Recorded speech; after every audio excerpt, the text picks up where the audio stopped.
Doctor ইউনূসকে যুক্তরাষ্ট্র নিরাপত্তা উপদেষ্টার ফোন, বাংলাদেশের পাশে থাকার ঘোষণা, হোয়াইট হাউসের বিবৃতি। গণহত্যায় অভিযুক্ত হাসিনাকে ফেরত পাঠানোর আনুষ্ঠানিক চিঠি নিশ্চিত করল দিল্লি, মোদি প্রশাসনের নো কমেন্ট। চেতনার কথা বলে বাংলাদেশকে ইজারা দিয়েছিল শেখ হাসিনা, ষড়যন্ত্র রুখতে আবার ঐক্যবদ্ধ হওয়ার আহ্বান জামায়াতের। স্বাধীনতার চেতনার নাম অন্য দেশের কাছে আমার দেশ ইজারা দেওয়া নয়। 15.5 বছর শাসন করে নাই, 15.5 বছর বাংলাদেশকে শ্মশানে পরিণত করে। পদ্মার বুকে ছুটল নতুন ট্রেন জাহানাবাদ এক্সপ্রেস, খুলনা ঢাকা রুটে আনুষ্ঠানিক যাত্রা, পৌঁছতে সময় লাগবে মাত্র 4 ঘন্টা। অস্তিত্ব সংকটে ঐতিহাসিক দেওয়ানবাড়ি কমপ্লেক্স মসজিদ, নিষেধাজ্ঞা অমান্য করে মার্কেট ও নানা স্থাপনা। এবং সিলেট NCL T20 ফাইনালে দুপুরে মুখোমুখি রংপুর ও ঢাকা মেট্রো, প্রথম শিরোপা জিততে মুখিয়ে দুদল।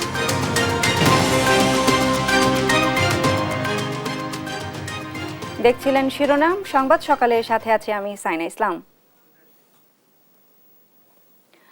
বাংলাদেশের অন্তর্বর্তী সরকারের প্রধান উপদেষ্টা ডক্টর মোহাম্মদ ইউনূসের সঙ্গে ফোনে কথা বলেছেন যুক্তরাষ্ট্রের জাতীয় নিরাপত্তা উপদেষ্টা জ্যাক সুলিভান। এ সময় চ্যালেঞ্জিং সময়ে বাংলাদেশকে নেতৃত্ব দেওয়ার জন্য ইউনূসকে ধন্যবাদ জানান সুলিভান। স্থানীয় সময় সোমবার হোয়াইট হাউসে ওয়েবসাইটে প্রকাশিত এক বিবৃতিতে এ তথ্য জানানো হয়। এ সময় ধর্ম বর্ণ নির্বিশেষে সব মানুষের মানবাধিকারের প্রতি সম্মান প্রদর্শন ও তার সুরক্ষায় নিজেদের প্রতিশ্রুতি ব্যক্ত করেন তিনি। এছাড়া পরবর্তীতে যে কোনো চ্যালেঞ্জ মোকাবেলায় বাংলাদেশকে সমর্থন দেওয়ার কথা জানান হোয়াইট হাউস।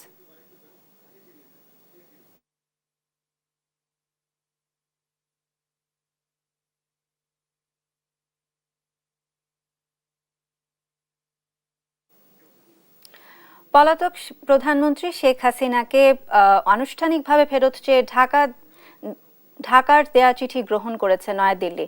তবে গণহত্যা মামলার আসামি হাসিনার ফেরত ইস্যুতে কোনো মন্তব্য করতে রাজি নয় দেশটির পররাষ্ট্র মন্ত্রণালয়ের মুখপাত্র রণবীর জয়সওয়াল। লুৎফর কবিরের রিপোর্ট। ছাত্র জনতার গণ অভ্যুত্থানে গণহত্যা ও মানবতা বিরোধী অপরাধের অভিযোগে বিচারের মুখোমুখি সাবেক প্রধানমন্ত্রী শেখ হাসিনা। ফলে পলাতক হাসিনাকে দিল্লি থেকে ফিরিয়ে কাঠগড়ায় দাঁড় করাতে চায় ঢাকা। তাকে ফেরত চেয়ে সোমবার আনুষ্ঠানিকভাবে চিঠি দেওয়ার কথা জানান অন্তর্বর্তী সরকারের পররাষ্ট্রমন্ত্রী তৌহিদ হাসান। ঢাকার পক্ষ থেকে দেয়া চিঠি বা কূটনৈতিক পত্র পাওয়ার বিষয়টি ইতিমধ্যে নিশ্চিত করেছে নরেন্দ্র মোদী সরকার। দেশটির পররাষ্ট্র মন্ত্রণালয়ের মুখপাত্র রণধীর জয়সওয়াল জানান, সোমবার বাংলাদেশ হাই কমিশনের কাছ থেকে প্রত্যর্পণের অনুরোধের বিষয়ে একটি কূটনৈতিক নোট পেয়েছে দিল্লি। তবে কি শতাধিক মামলার আসামি শেখ হাসিনাকে ফেরত পাচ্ছে বাংলাদেশ? তাকে ফেরত দেয়া হবে কিনা এ বিষয়ে দিল্লির কোনো মন্তব্য নেই বলেও জানান মুখপাত্র জয়সওয়াল। আন্তর্জাতিক অপরাধ ট্রাইব্যুনালে শেখ হাসিনার বিরুদ্ধে গণ অভ্যুত্থানের সময়ে হত্যাকাণ্ড, গত 16 বছরে গুম, ক্রসফায়ার, পিলখানা হত্যাকাণ্ড এবং মতিঝিলের শাপলা চত্বরে হেফাজতে ইসলামের সমাবেশে হামলায় নির্দেশের অভিযোগে শতাধিক মামলা রয়েছে। এমনকি আওয়ামী লীগ সভাপতির বিরুদ্ধে রেড নোটিশ জারি করেছে ইন্টারপোল। এ পরিস্থিতিতে তাকে দিল্লি থেকে ফিরিয়ে বিচারের দাবি উঠেছে দেশ জুড়ে। লুৎফর কবির, নিউজ ডেস্ক, দেশ টিভি। চেতনার কথা বলে বাংলাদেশকে অন্য দেশের কাছে ইজারা দিয়েছিল শেখ হাসিনা, এমন মন্তব্য করেছেন জামায়াতে আমির ডাক্তার শফিকুর রহমান। রংপুরে সদর উপজেলার এক পথসভায় কথা বলেন তিনি। বলেন, আওয়ামী লীগের আমলে সবচেয়ে বেশি নির্যাতিত হয়েছে জামায়াত। খুন করা হয়েছে শীর্ষ 11 নেতাকে, যা জুডিশিয়াল কিলিং। মামলা হয়েছে হাজার হাজার। জেলে গিয়েছেন জামায়াতের লাখো নেতাকর্মী।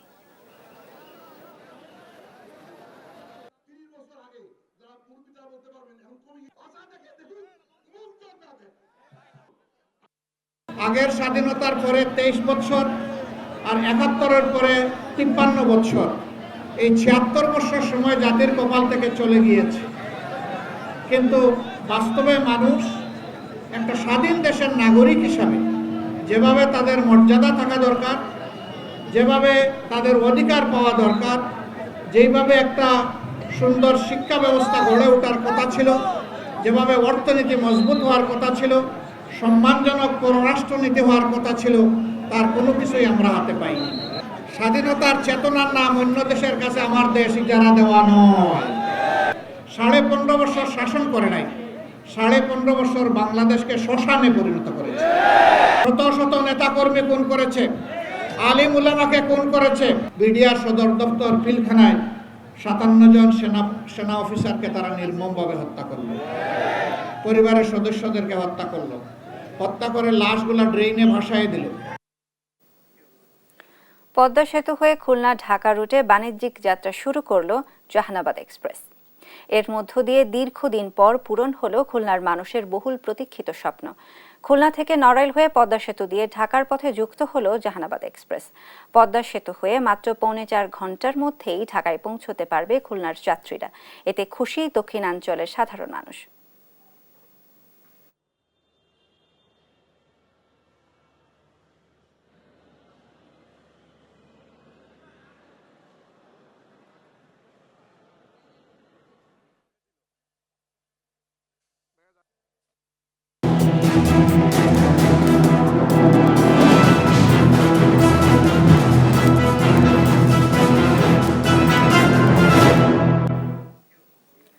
জুলাই আগস্ট বিপ্লবে জীবন বাজি রেখে শিক্ষার্থীদের সাথে থেকেও মামলার আসামি খুলনার এক বিএনপি নেতা।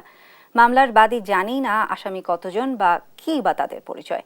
বিদ্যুৎস্পৃষ্ট নিহত ব্যক্তিকেও হত্যা দেখিয়ে মামলা করা হয়েছে আন্তর্জাতিক অপরাধ ট্রাইব্যুনালে। মিথ্যা মামলা বাণিজ্য ধারাবাহিকের আজ 16তম পর্ব। অনুসন্ধান করেছেন খুলনার প্রতিনিধি নূর ইসলাম রকি, জানাচ্ছেন এম এ আজিম। আমরা দেখতে পাচ্ছি 5 আগস্টের আগ মুহূর্ত। খুলনা যেন রণক্ষেত্র তখন। তার মধ্যেই শিক্ষার্থীদের বাঁচাতে শুধু নিজে ছুটে যাননি, সবাইকে এগিয়ে আসার এমন আকুতি খুলনা মহানগর বিএনপির কোষাধ্যক্ষ আরিফুর রহমান মিঠুর। খুলনার প্রত্যেকটা নাগরিকের কাছে আহ্বান, আমাদের সন্তানদের বাঁচাতে আপনারা এগিয়ে আসুন। আমরা একটা বাবার আত্মনাদ, বাবার কষ্ট বুঝতে হবে। অথচ তখনকার হামলা আর বিএনপি অফিস ভাঙচুর মামলার আসামি এখন তিনি নিজেও। আমরা ওই আন্দোলনটায় সম্মুখ সারিতে ছিলাম, এই লড়াইটাকে অনেকে ভালোভাবে মেনে নেয় নাই। শুধু মিঠু নয়, বিএনপির অনেক নেতারাই আসামি হয়ে আছে বিএনপির অফিস ভাঙচুরের। অনেকেই আবার শিক্ষার্থীদের পক্ষে থেকেও হয়েছেন আসামি। কে বা কারা আমার ওই যে বিএনপির আমাদেরই আমরা যে অফিসে সেই অফিসেরই পুরানো মামলা আমারে নাম জড়াই দিছে আর কি। এটা কি উদ্দেশ্যে করছে সেটা আমরা সত্যি জানি না, কিন্তু এটা যদি প্রশাসন ওই খোঁজ খবর নেয়, কি তদন্ত করে, সেটা সত্যটা বেরোয় আসবে। মামলার বাদী বলছে কে কিভাবে আসামি হয়েছেন তা জানেনই না তিনি। এটা আপনার মানে চারিদিকে নামগুলো আসছে তো, আর কে কোন পাশ দিয়ে দিচ্ছে এইটাই। বিদ্যুৎস্পৃষ্ট হয়ে নিহতের ঘটনাকে হত্যা দেখিয়ে মামলা হয়েছে আন্তর্জাতিক অপরাধ ট্রাইব্যুনালে, যা নিয়ে ক্ষুব্ধ খোদ নিহতের বাবা। ট্রাইব্যুনালে মামলা হয়েছে তো আমি কিছুই জানি না তো মামলার কারা করলো আল্লাহ জানে। আমার এই কাগজপাতি নিয়েছে ও যে চাচ্ছে দিচ্ছি, অথচ এই কাগজপাতি নিয়ে কারাই মামলা করছে আমি কিছুই জানি না বাবা। আমি অন্ধ, আমার চোখ একটা চোখ আছে। এমন মিথ্যা মামলা আর রমরমা বাণিজ্যের বিষয়ে অবগত পুলিশ বলছে তদন্তে অব্যাহতি দেয়া হবে নিরপরাধীদের। আমরা এটা হচ্ছে তদন্তের বিষয়, তদন্ত না করে আসলে ফাইনালি তদন্ত না করে বলাই যায় না যে কে কতটা জড়িত। খুলনা মহানগর ও জেলার বিভিন্ন থানায় জুলাই আগস্ট বিপ্লবের ঘটনায় 16টি মামলা হয়েছে। এতে 2000-এরও বেশি আসামি করা হলেও অধিকাংশরাই ঘটনার সাথে সম্পৃক্ত না। এম এ আজিম, দেশ টিভি, ঢাকা। চাঁদপুরের মেঘনায় থেমে থাকা জাহাজে মিলল 7 জনের মরদেহ। কিভাবে ঘটল এই হত্যাকাণ্ড আর এর 7 জনের পরিচয় বাকি তা নিয়ে তৈরি হয়েছে চাঞ্চল্য। পুলিশের ধারণা পূর্বশত্রুতার জেরে ঘটতে পারে এমন হত্যাকাণ্ড। সহকর্মী শরীফ আহমেদের রিপোর্ট, জানাচ্ছেন আপন অপু। মেঘনার মাঝখানে নোঙর করা জাহাজ আলবাকিরা, আলাদা আলাদা কেবিনে চাদর কম্বল দিয়ে ঢেকে রাখা কয়েকজনকে। মনে হচ্ছিল তারা ঘুমাচ্ছে। কাছে গিয়ে দেখা যায় তাদের মাথায় গুরুতর আঘাতের চিহ্ন। পরে উদ্ধার করা হয় 5 জনের মরদেহ। মুমূর্ষ অবস্থায় আরও 3 জনকে ভর্তি করা হয় চাঁদপুর সদর হাসপাতালে। সেখানে মারা যান আরও 2 জন। সব মিলিয়ে নদীতে ঝরল 7 জনের প্রাণ। এই রহস্যজনক মৃত্যু নিয়ে চাঞ্চল্য তৈরি হয়েছে চাঁদপুরে। এখানে একটা জাহাজ ঠেকা অবস্থায় আছে, এটা দেখে আমরা এখানে আসলাম যে হয়তো জাহাজ ঠেকছে। পরে বিএসএফ যোগাযোগ করে শোনা গেল যে ডাকাতি হয়েছে। প্রতিনিয়ত এই জিনিসটাগুলো হচ্ছে। এখানে এই জাহাজটা যখন ঠেকা তখন আমার ক্যাপ্টেন বিএসএফ 16 নম্বর চ্যানেলের ভিতরে জানতে পারলো যে জাহাজটা ডাকাতি হয়েছে এবং 8 জন স্টাফকে খুব হয়ে তারা হত্যা করছে। সোমবার দুপুরে 999-এ কল পেয়ে চাঁদপুরের হাইমচরের ঈশানবালা এলাকায় উদ্ধার কাজ চালায় নৌ পুলিশ ও কোস্টগার্ড সদস্যরা। জানা যায় সারবাহী জাহাজটি চট্টগ্রাম থেকে সিরাজগঞ্জের বাঘাবাড়ি যাচ্ছিল। চাঁদপুর অঞ্চলের নৌ পুলিশ সুপার জানান, পণ্যবাহী নৌযানটিতে থাকা ব্যক্তিদের দেশীয় অস্ত্র দিয়ে আঘাত করে হত্যা করা হয়। সন্দেহ শত্রুতা থেকে ঘটতে পারে এমন হত্যাকাণ্ড। প্রত্যেকটা রুমে রুমে মৃতদেহগুলো পেয়েছি, ঘুমন্ত অবস্থায় মারা হয়েছে এরকম মনে হয়েছে। এটা পূর্ব শত্রুতা বা এইরকম একটা কিছু হতে পারে বা অন্য কোনো কারণ থাকতে পারে, যেটা তদন্তের সাপেক্ষে বের হয়ে আসবে। এই ঘটনায় এখনো থমথমে চাঁদপুর, প্রক্রিয়াধীন আইনি ব্যবস্থা। দেখেন, আমাদের এখানে নিয়মিত টহল চলে আর কি, আমাদের কোস্টগার্ডেরও চলে, আমাদের নৌ পুলিশেরও চলে। তবে আজকের এই ঘটনার পরে আমরা বিশ্বাস করি, আমরা মনে করি যে এখানে যে নিরাপত্তা যেটা আছে সেটাকে আরো বাড়াতে হবে। নিউজ ডেস্ক, দেশ টিভি। বড়দিন উদযাপনের আমেজে চলছে শেষ সময়ের প্রস্তুতি। তরুণ তরুণীরা গির্জা ঘর ও প্রাঙ্গণে আঁকছেন আলপনা, সাজানো হচ্ছে বর্ণিল কাগজ ও রঙিন আলোকসজ্জা দিয়ে। বিস্তারিত জানাতে বাগেরহাট ও মৌলভীবাজার থেকে সরাসরি যুক্ত হচ্ছেন আমাদের সহকর্মীরা এস এ সোহান ও সালে এলাহি কুটি। প্রথমে চলে যাচ্ছি বাগেরহাটে। সোহান, অতিথি আপ্যায়নে গির্জার শেষ সময়ে কেমন প্রস্তুতি দেখছেন, বিস্তারিত জানাবেন। বাগেরহাটে আসলে বড়দিন উদযাপনের জন্য গির্জা এবং খ্রিস্টান পল্লীগুলোতে কিন্তু এখন উৎসবের আমেজ বইছে।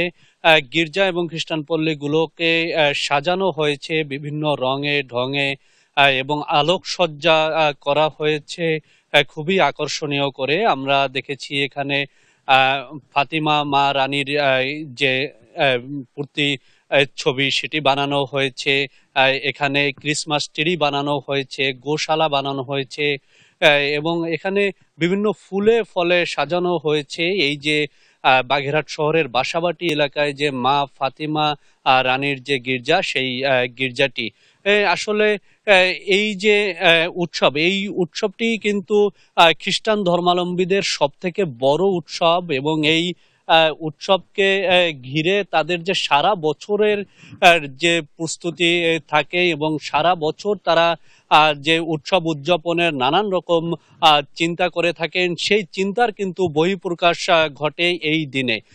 আমরা এখানকার যারা গির্জা কর্তৃপক্ষ রয়েছে তাদের সাথে আমরা কথা বলেছিলাম। আমরা যদি একটু উৎসব সম্পর্কে জানাতে চাই, আজকে যে এই যে 24 ডিসেম্বর, এই রাত 10:30টায় কিন্তু এখানে যিশু খ্রিস্টের প্রার্থনার মাধ্যমে এখানে মূলত এই যে বড়দিনের উৎসবটি শুরু হবে। এছাড়াও এখানে বিভিন্ন সাংস্কৃতিক অনুষ্ঠানের আয়োজন করা হয়েছে, নগর কীর্তন থাকবে এবং এই যে পৃথিবীতে যে একটি সমস্যা চলছে, এই সব সমস্যার জন্য পৃথিবীর সকল মানুষের শান্তির জন্য প্রার্থনা করা হবে বলে আমাদের এখানকার যে গির্জার প্রধান রয়েছেন তিনি আমাদেরকে জানিয়েছেন। আমাদের সাথে এই যে ফাতিমা মা রানীর যে গির্জার ফাদার ডমিনিক হালদার রয়েছেন, আমরা একটু তার কাছে জানবো যে তারা কি ধরনের প্রস্তুতি নিয়েছেন। বড়দিন মানে যীশু খ্রিস্টের জন্মদিন, দিনটাকে অত্যন্ত খ্রিস্ট বিশ্বাসীগণ বড় করে দেখেছেন। হৃদয়ের দিক থেকে দিনটাকে বড় নয়, সেই জন্য ফাতিমা রানী গির্জায় আমরা বিশেষভাবে এই কামনা করছি, সৌহার্দ্য, সম্প্রীতি, ভালোবাসা, ক্ষমা এবং মানুষে মানুষের বন্ধুত্ব নিয়ে একত্রে জীবনযাপন করার একটা অঙ্গীকার নিয়ে আমরা এবছর আমরা বড়দিন উৎসব পালন করছি। আপনাকে অসংখ্য ধন্যবাদ। আসলে বাগেরহাট জেলা পুলিশের তথ্য অনুযায়ী বাগেরহাটে 57টি গির্জা রয়েছে, এছাড়া 10 থেকে 12টি খ্রিস্টান পল্লী রয়েছে। সব জায়গায় কিন্তু উৎসব হবে এবং এদের নিরাপত্তার জন্য জেলা পুলিশ সর্বোচ্চ দায়িত্ব পালন করবে। এই ছিল বাগেরহাট থেকে আমার কাছে বড়দিন উদযাপনের সর্বশেষ খবর। আমরা চলে যাব মৌলভীবাজারে, সেখানে রয়েছেন আমাদের সহকর্মী সালে কুটি। আমাদেরকে জানাবেন যে আপনার আর জেলায় গির্জায় উৎসবের আমেজ কেমন? ধন্যবাদ। আপনি যেমনটি বলছিলেন যে মৌলভীবাজারে রাত পোহালেই খ্রিস্টীয় ধর্মাবলম্বীদের সবচেয়ে বড় ধর্মীয় উৎসব, যেটি বড়দিন অর্থাৎ ক্রিসমাস দিন, সেই ক্রিসমাসের জন্য প্রস্তুতি নিচ্ছেন খ্রিস্টান সম্প্রদায়ের নানা স্তরের নানা মানুষজন। আপনাকে একটি বিষয় জানাতে চাই, যেটি হচ্ছে যে মৌলভীবাজার অত্যন্ত আদিবাসী অনেক মানুষের বসবাস। এই আদিবাসীদের মধ্যে অধিকাংশই খ্রিস্টান ধর্মাবলম্বী, যার কারণে আমাদের এই আদিবাসী অঞ্চলের পল্লীগুলিতে, বিশেষ করে পুঞ্জিগুলিতে, সেখানে চলছে উৎসবের আমেজ। মৌলভীবাজার জেলায় 181টি গির্জায় ইতিমধ্যেই প্রস্তুতি প্রায় সম্পূর্ণ হয়ে গেছে। এই প্রস্তুতির মধ্যে রয়েছে গির্জা সাজানো, বাড়িঘর সাজানো সহ যে বেথেলহেমের যে জায়গাটি যিশু জন্মগ্রহণ করেছিলেন সেটাকে সাজানো। এছাড়াও রয়েছে বিভিন্নভাবে এই তাদের যে পিঠা বানানো, তারপরে নানাভাবে ঘরদুয়ার সাজানো, এগুলা রয়েছে। অর্থাৎ একটা উৎসব মুখর পরিবেশ বিরাজ করছে এই মৌলভীবাজারের এই বড়দিন উপলক্ষে। এই বড়দিনকে কেন্দ্র করে মৌলভীবাজারের প্রশাসনের পক্ষ থেকে নেওয়া হয়েছে ব্যাপক নিরাপত্তা ব্যবস্থা। প্রশাসনের সাথে কথা বলেছিলাম, তারা বলেছেন 181টি গির্জার মধ্যে কয়েকটি গির্জা অত্যন্ত ঝুঁকিপূর্ণ রয়েছে, যার কারণে এই গির্জাগুলায় তারা বিশেষ নজর দিচ্ছেন। অর্থাৎ এখানে সার্বক্ষণিকভাবে পুলিশ রাখা হবে আইন শৃঙ্খলা রক্ষার্থে। এরপরে যেগুলো রয়েছে সেগুলার নিয়মিতভাবে যে টহল থাকবে, এই টহল দিয়ে এই যাতে এই পাহাড়ি অঞ্চলের যে গির্জাগুলো রয়েছে সেখানে যাতে শান্তিপূর্ণভাবে বড়দিন উদযাপন করতে পারে সেই ব্যবস্থা নেওয়া হয়েছে। এছাড়া হচ্ছে খ্রিস্টান ধর্মাবলম্বীদের মধ্যে এবার যে জিনিসটি করা হচ্ছে, তারা এই বড়দিনে প্রভু যিশুর কাছে তারা প্রার্থনা করবেন বিশ্ব শান্তি, বাংলাদেশের শান্তি এবং স্ব পরিবারের শান্তির জন্য। কথা বলেছিলাম খ্রিস্টান সম্প্রদায়ের নেতৃবৃন্দের সাথে, তারা বলেছেন অন্যান্য বছর তারা যেভাবে এই উদযাপন করেন, তারা এইভাবে এবছর এইভাবে সেটি প্রত্যাশা করছেন এইভাবে জীবনটি উদযাপন করার জন্য।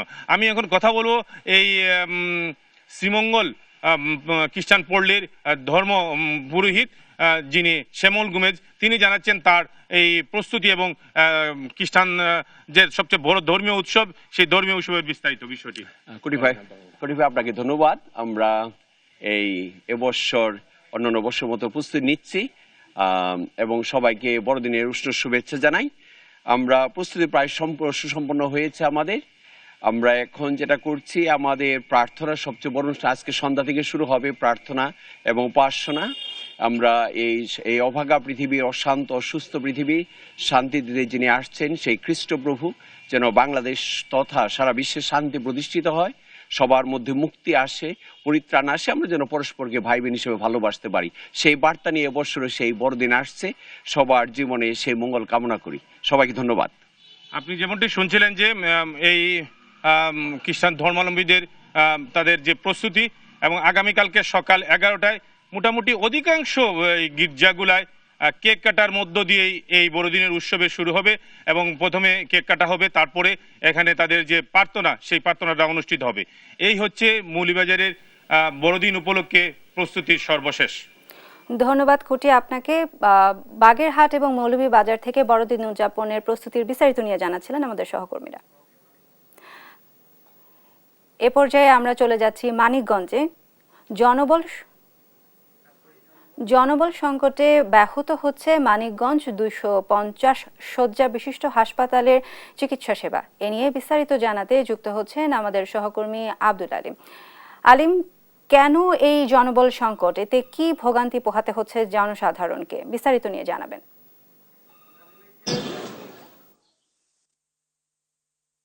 মানিকগঞ্জ জেলা সদর হাসপাতাল, এই হাসপাতালটি 250 শয্যা উন্নীত হয় 2017 সালে।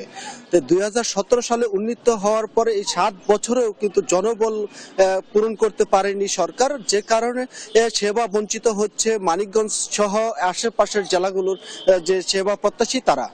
তো আমরা যেটি জানতে পেরেছি যে এই 250 শয্যা জেনারেল হাসপাতালটিতে যে ডাক্তার, নার্স এবং স্টাফ থাকার কথা সেটি তো নেই, বরং 100 শয্যা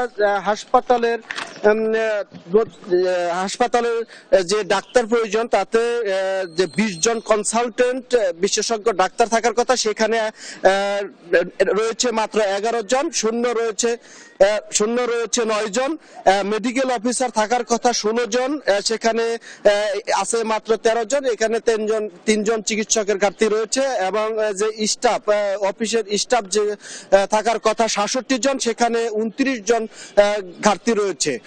তো এছাড়া যে 100 শয্যা থেকে যে উন্নীত হয় যে 250 শয্যায়, এরপর থেকেই কিন্তু আইসিইউ, গ্যাস, আইসোলেশন ইউনিটের সমস্যা রয়েছে, জেনারেটর, বিদ্যুতের সমস্যা রয়েছে। এখানে এই হাসপাতালটিতে বিদ্যুতের লাইন মাত্র একটি, যদি বিদ্যুৎ চলে যায় সেক্ষেত্রে কিন্তু জেনারেটরের ব্যবস্থাও নেই। অন্ধকার এবং গরমের দিনে কিন্তু তীব্র গরমে কিন্তু অতিষ্ঠ হয়ে পড়ে সাধারণ রোগীরা। এছাড়া শুধুমাত্র নার্স নিয়োগ হলেও কিন্তু ডাক্তার, মেডিকেল অফিসার এবং বিশেষজ্ঞ ডাক্তার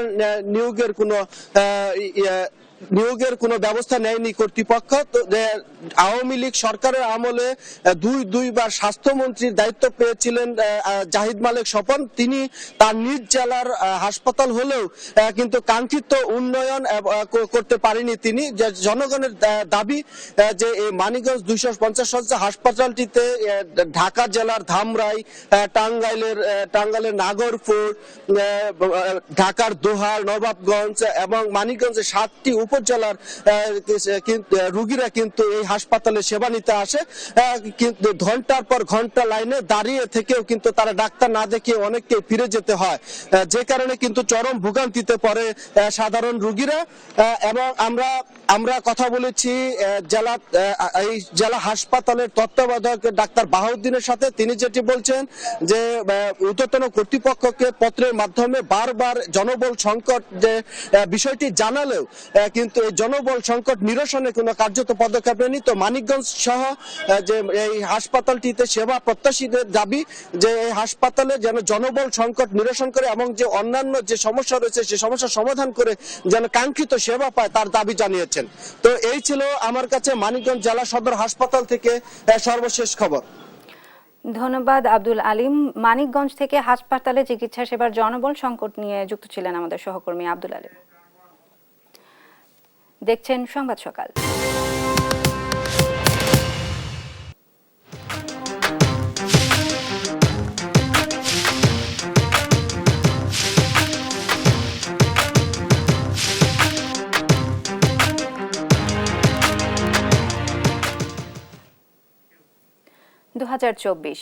অর্জনের পাশাপাশি আছে হারানোর বিয়োগ গাঁথাও। চলে গেছেন অনেক গুণীজন। সেই তালিকায় আছেন রাষ্ট্রপতি থেকে শুরু করে আলোচিত রাজনীতিক। 24 হারানোর বিয়োগ গাঁথা জানাচ্ছেন হাসান মাহমুদ। শেষ হতে চলল আরও একটি ক্যালেন্ডারের পাতা। নানা উত্থান পতনের মধ্য দিয়ে গিয়েছে বাংলাদেশের 2024। এ সময় বাংলাদেশ হারিয়েছে অসংখ্য গুণীজনকে। এবছর 5 অক্টোবরে মারা যান সাবেক রাষ্ট্রপতি ডাক্তার AQM বদরুদ্দোজা চৌধুরী। পেশায় চিকিৎসক হলেও দেশের রাজনীতি ও সংস্কৃতিতে তার অবদান ছিল অসামান্য। 21 ডিসেম্বর শেষ নিঃশ্বাস ত্যাগ করেন দেশের খ্যাতিমান সাংবাদিক, শিক্ষক ও প্রাবন্ধিক 21 পদকপ্রাপ্ত ভাষা সৈনিক আব্দুল গফুর।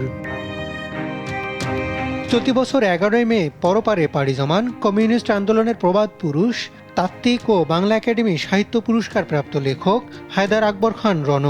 5 আগস্ট শেখ হাসিনা পালানোর পর 16 অক্টোবর মারা যান আওয়ামী লীগের প্রেসিডিয়াম সদস্য মতিয়া চৌধুরী। হারানোর তালিকায় আছেন দেশের প্রখ্যাত দাবাড়ু গ্র্যান্ডমাস্টার জিয়াউর রহমান। গেল 13 ডিসেম্বর মারা যান প্রেম ও দ্রোহের কবি হেলাল হাফিজ। 16 জানুয়ারি মারা যান কলামিস্ট, সাংবাদিক ও দৈনিক দিনকাল সম্পাদক ডক্টর রেজওয়ান সিদ্দিকী। চলতি বছর 24 জুলাই মারা যান দেশের সঙ্গীতাঙ্গনের উজ্জ্বল নক্ষত্র মাইলস ব্র্যান্ডের লিড গিটারিস্ট শাফিন আহমেদ।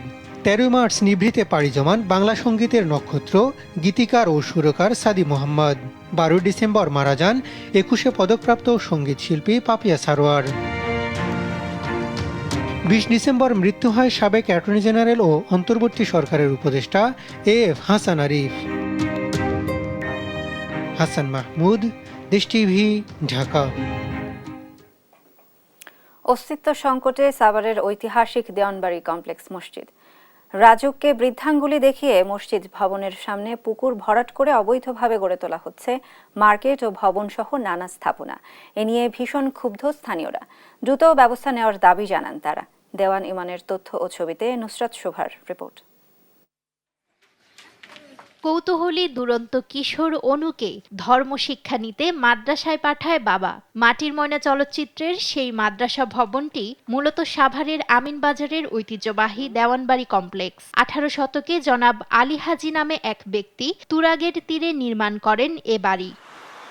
চলচ্চিত্রটিতে বাড়ির সামনে দেখা যায় 4 ঘাট বিশিষ্ট স্বচ্ছ জলের পুকুর, কারুকার্যময় সীমানা প্রাচীর ও 3 গম্বুজ বিশিষ্ট মসজিদ। বর্তমানে ভবনটি দেখে এর প্রাচীন জৌলুস বোঝার উপায় নেই। বাড়ির সামনের পুকুরটি ভরাট করে গড়ে তোলা হয়েছে মার্কেট, চলছে বহুতল ভবন নির্মাণের প্রস্তুতি, হারিয়েছে দৃষ্টিনন্দন সীমানা প্রাচীর। আগে তো খুব সুন্দর পুকুর ছিল, এখন তো এটা ভরাট করে শেষ করছে। একটা রাজুকের নোটিশ ছিল, এই নোটিশ অমান্য করেই তারা এগুলো করছে। অনেক বাইরের লোক আইতে এই বাড়িটা দেখবে বিলা, বিদেশিরাই তো সিন লয়ে গেত, ছবি লয়ে গেত। এই বাড়িটা অনেক সৌন্দর্য আসলে। তো প্রাচীন এই স্থাপনাটি ভরাট ও বিক্রি বন্ধে 2021 সালের 28 ডিসেম্বর নিষেধাজ্ঞা জারি করে রাজধানী উন্নয়ন কর্তৃপক্ষ রাজু। তবে সেই নিষেধাজ্ঞা অমান্য করে গ্যাজেটভুক্ত সম্পত্তিতে স্থাপনা নির্মাণ করছেন স্থানীয় হাজী আব্দুস সবুর এবং তার 2 ছেলে অনিক ও ইমন। পুকুর ভরাট করে মার্কেট বানিয়ে ভাড়া দেওয়ার পাশাপাশি গড়ে তুলেছেন ফাতেমা কমপ্লেক্স। রাজু কি করবে, একটা যে করে সেটা হলো এসব করার পরে দিয়েছে, আগে কোনো নোটিশ দেয় না। 200 বছরের পুরনো স্থাপত্য রক্ষায় ব্যবস্থা নিতে আমিনবাজার ইউনিয়ন পরিষদ ও সাভার মডেল থানা কর্তৃপক্ষকে রাজুকের পক্ষ থেকে আহ্বান করা হলেও কোনো ব্যবস্থা নেওয়া হয়নি। তবে বর্তমান প্যানেল চেয়ারম্যান বলছেন, সরকারের পক্ষ থেকে নির্দেশনা পেলে তা যথাযথভাবে বাস্তবায়ন করা হবে। এটা যদি আমার ডিসি অফিস কিংবা ইউনিয়ন অফিস থেকে যদি চিঠি আসে যে এটা সরকারি জায়গা, যে ভরাট করে হালাচি উচ্ছেদ করার লাগবে, উচ্ছেদ করার জন্য যা যা ব্যবস্থা নেওয়া সবই ব্যবস্থা নেব। ইতিহাস ঐতিহ্যের এ ভবন সংরক্ষণে কার্যকর পদক্ষেপ গ্রহণের দাবি বিশেষজ্ঞদের। সরকার, বিশেষ করে সংশ্লিষ্ট মন্ত্রণালয় যদি এর গুরুত্বটা অনুধাবন করেন, এটা অর্থ করতে পারেন, তাহলে অবশ্যই এটা রক্ষা করবে বলে আমি আশা করি। প্রাচীন এ স্থাপনাটিকে সংরক্ষণ করতে বর্তমান সরকার কার্যকর উদ্যোগ নেবেন এমন প্রত্যাশা সাভারবাসীর। নিউজ ডেস্ক, দেশ টিভি। দেখছেন সংবাদ সকাল। মানিকগঞ্জ পেচারকান্দা সেতু বর্ধিতকরণ ও সংস্কার কাজের মেয়াদ শেষ হয়েছে 6 মাস আগে। তবে এখনও অসম্পূর্ণ প্রায় 35% কাজ। বিকল্প ব্যবস্থা না থাকায় চরম ভোগান্তিতে লাখো মানুষ। মানিকগঞ্জ থেকে আব্দুল আলিমের পাঠানো তথ্য ও ছবিতে বিস্তারিত জানাচ্ছেন তারেক মাহমুদ সুজন। 2008 সালে এলজিডির অধীনে ধলেশ্বরী নদীর উপর নির্মাণ করা হলেও বন্যার ভাঙনে সেতুর উত্তর পাশে সড়ক নদীতে বিলীন হওয়ায় বিচ্ছিন্ন হয়ে পড়ে যোগাযোগ ব্যবস্থা। পরে 2023-24 অর্থ বছরে 2,55 লাখ টাকা ব্যয়ে 25.8 মিটার সেতুর বৃদ্ধি ও সম্পূর্ণ সেতুর সংস্কার কাজ হাতে নেয় এলজিডি। চলতি বছরের 20 জুলাইয়ের মধ্যে তা বাস্তবায়নের কথা থাকলেও এখনও বাকি 35% কাজ। যানবাহন নিয়ে জেলা সদরে যেতে হচ্ছে কমপক্ষে 15 কিলোমিটার ঘুরে। জরুরি প্রয়োজনে ঝুঁকি নিয়ে কাছের মই ও ট্রলার ব্যবহার করে নদী পার হচ্ছেন স্থানীয়রা। এই ঢালটা উঠতে যে এত কষ্ট, আপনার বৃদ্ধ মানুষের কথা কি বলবো, আমি নিজেই হাঁপিয়ে যাই, আমার হার্টবিট বেড়ে যায়। অনেক জায়গায় লোক এই রাস্তায় চলাফেরা করে। যে অবস্থায় আছি তাতে জনগণ খুব অসুবিধা হচ্ছে, রাত্রি দিনে সারা রাতে কিন্তু মানুষ যাতায়াত করে। ঠিকাদারের কাজের মেয়াদ শেষ হয়ে গেছে, এখনো দীর্ঘগতিতে কাজ চলছে, ব্রিজের কাজও ভালো হচ্ছে না। হাঁটা চলা করতে অসুবিধা, বাঁশের মই ব্যবহার করতে হয়, আবার মাঝে মাঝে ভেঙে যায়। ট্রলারের কত সময় দেখা যায় স্কুলে আসার সময় দেরি হয়ে যায়, ওই সময় এক সময় এপারে আসে এক সময় এপারে আসে। দেশের পট পরিবর্তনের কারণে নির্দিষ্ট সময়ে কাজ সম্পন্ন হয়নি। আগামী 2 মাসের মধ্যে কাজ শেষ হবে বলে জানান এলজিডির এই নির্বাহী প্রকৌশলী। ইতিমধ্যে আমরা ঠিকাদারকে তাগাদা দেওয়ার পর ঠিকাদার পুনরায় মোবিলাইজেশন হয়েছে, কাজ শুরু হয়েছে। আজকেই একটি স্ল্যাবের ঢালের কাজ চলমান। নতুন একটি ওয়ার্ক প্ল্যান নেওয়া হয়েছে। আমরা আশা করছি যে আগামী 2 মাসের মাঝে ব্রিজের কাজটি সম্পন্ন করে জনগণের চলাচলের জন্য উন্মুক্ত করা যাবে। জনগণের ভোগান্তি লাঘবে সেতুর কাজ দ্রুত শেষ হবে এমনটাই প্রত্যাশা এলাকাবাসীর। নিউজ ডেস্ক, দেশ টিভি। জয়পুরহাটে দাপিয়ে বেড়াচ্ছে 25,000 অটোরিকশা। তীব্র যানজটে নাকাল নগরবাসী। ট্রাফিক নিয়ন্ত্রণে রীতিমতো হিমশিম খাচ্ছে ট্রাফিক পুলিশ। এসব যানের বৈধতা নিয়ে পৌর কর্তৃপক্ষকে দুষছে বিআরটিএ। সহকর্মী রেজাউল করিম রেজার রিপোর্ট, জানাচ্ছেন আব্দুল্লাহ আল মারুফ। জয়পুরহাটের সড়কে বেড়েছে ব্যাটারি চালিত অবৈধ অটোরিকশার দৌরাত্ম্য। শহর ও জেলার বিভিন্ন সড়কে দাপিয়ে বেড়াচ্ছে প্রায় 25,000 ব্যাটারি চালিত রিকশা, ভ্যান ও অটোরিকশা। এসব যানের চালকদের নেই কোনো লাইসেন্স, নেই প্রশিক্ষণ। যত্রতত্র চলাচল ও ট্রাফিক নিয়ম ভঙ্গের কারণে অহরহ ঘটছে দুর্ঘটনা। লেগে থাকে যানজট। 10 মিনিটের রাস্তা যেতে সময় লাগছে 1 ঘন্টা। যানজট নিরসনে এসব অবৈধ যানবাহনের বিরুদ্ধে সংশ্লিষ্টদের কার্যকরী পদক্ষেপ চান শহরবাসী। আমার বাড়ি খন্দনকুটিবাড়ি ব্রিজ, ওখান থেকে আসতে আমার আধা ঘন্টা থেকে 1 ঘন্টা সময় লাগে। অথচ যদি যানজট মুক্ত থাকতো তাহলে আমার 10 থেকে 15 মিনিটে আমি শহরে আসতে পারতাম। দুর্ঘটনার সম্ভাবনা বেশি থাকে, তো প্রশাসনের দৃষ্টি আকর্ষণ করবো এরা যেন ভাগ ভাগ করে দেয়। ব্যাটারি চালিত অটোরিকশা গুলো শহরে যদি না আসে এই একটা ব্যবস্থা করতে হবে এবং লোকেশন তাকে সিলেক্ট করে দিতে হবে। সড়ক দাপিয়ে বেড়ানো এসব অবৈধ যানকে টাকার বিনিময়ে বৈধতা দেয় পৌর কর্তৃপক্ষ। পৌরসভার লাইসেন্স পরিদর্শক বললেন, পৌর পরিষদের সিদ্ধান্ত মতেই লাইসেন্স দেওয়া হয় এসব অবৈধ যানকে। ব্যাটারি চালিত রিকশা, ভ্যান, অটোরিকশা এগুলোর লাইসেন্স পৌর পরিষদের সিদ্ধান্ত মোতাবেক কার্যকরী করা হয় এবং লাইসেন্স পরিদর্শক হিসাবে আমাকে যেহেতু নির্দেশ দেওয়া হয় সেই অনুযায়ী আমি এই লাইসেন্স প্রদান করে থাকি। পৌরসভা এসব যানের রেজিস্ট্রেশন দিতে পারে কিনা তা জানা নেই বিআরটিএর এই কর্মকর্তার। পৌরসভা কিছু গাড়ি হয়তো টোকেন বেসিসে রেজিস্ট্রেশনের আওতায় তারা আনছে, কিন্তু এটা আইনসিদ্ধ কতটুকু আমার জানা নাই। পৌরসভা দিতে পারে কিনা, আমরা যতটুকু জানি যে যদি কোনো ভেহিকেল রাস্তায় চলে বা এটার কোনো রেজিস্ট্রেশন নিতে হয় সেক্ষেত্রে এটার টোটাল অথরিটিটা হয়েছে বিআরটি এর কাছে। ট্রাফিক পুলিশ বলছে, সড়কে অতিমাত্রায় এসব অবৈধ যানের দৌরাত্ম্যে বাড়ছে দুর্ঘটনার ঝুঁকি। আমাদের যে রাস্তার আয়তন, এই রাস্তার আয়তনের তুলনায় অধিক সংখ্যক রিজিভাই রিকশা চলাচল করছে। এসব যানের বিরুদ্ধে ব্যবস্থা নেওয়ার কথা জানালেন পুলিশ সুপার। যে অবৈধ যানবাহন আছে সেগুলোর বিরুদ্ধে প্রচলিত আইন অনুযায়ী ব্যবস্থা নেবে। পৌরসভা কর্তৃক ব্যাটারি চালিত ছোট বড় রিকশা, অটোরিকশার রেজিস্ট্রেশন দেওয়া হয়েছে 1807টি। তবে জেলার শ্রমিক সংগঠনগুলোর সূত্র অনুযায়ী সড়কে দাপিয়ে বেড়াচ্ছে প্রায় 25,000 যানবাহন। নিউজ ডেস্ক, দেশ টিভি। দেখছেন সংবাদ সকাল। এনসিএল টি20 ফাইনালে আজ মুখোমুখি হবে রংপুর বিভাগ ও ঢাকা মেট্রো। প্রথমবার আয়োজিত এই টুর্নামেন্টের শিরোপা জিততে মুখিয়ে দুদল। সিলেট আন্তর্জাতিক ক্রিকেট স্টেডিয়ামে ম্যাচ শুরু দুপুর 12:30টায়।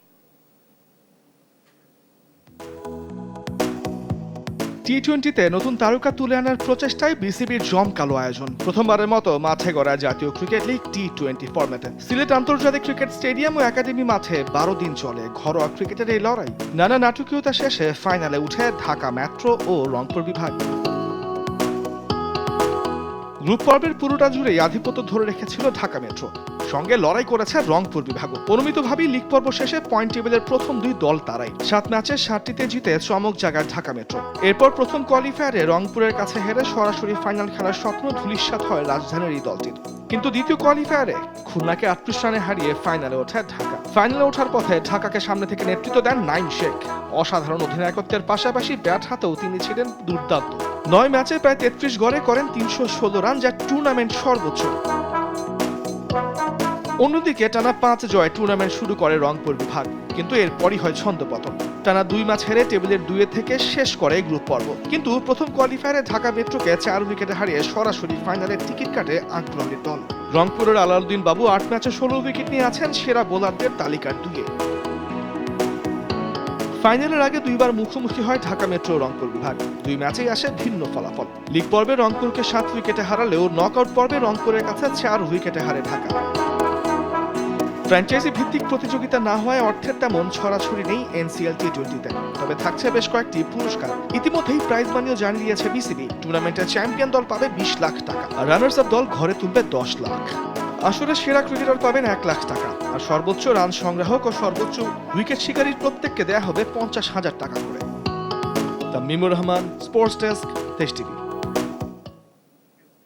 এই ছিল এখনকার সংবাদ সকাল। পরের বুলেটিন দেখার আমন্ত্রণ রইল। ধন্যবাদ।